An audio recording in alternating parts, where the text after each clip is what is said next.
મારે પગ કપાવવાનું હતું એ આખરે નંબરી કપાઈ ગઈ મારી સુરત જયશંકર રામશંકર પંડ્યા.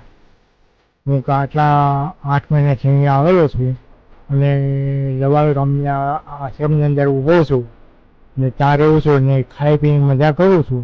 અને મારે પગ કપાવવાનું હતું એ આશરે એ બાપુએ મને આશરો આપ્યો એ આશરે છું અહીંયા આગળ. પગ કેમ ન કપાઈ?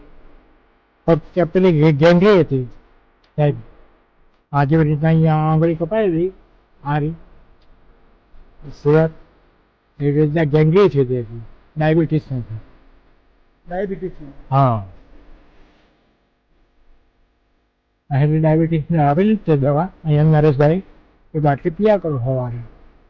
કેટલો ટાઈમ થયો પગ કપાઈ ગયો? પણ મારો અહીંયા 8 મહિને છે. પગ કપાઈ કેટલો ટાઈમ? હા, 8 મહિને છે. પગ કપાઈ 8 મહિના જ થયા. હા, રહેવાનું કેવું? ફરવાની મજા, ખાઈ પીની મજા. બાપુના આશ્રમમાં આપણે કોઈ આપીએ નહીં.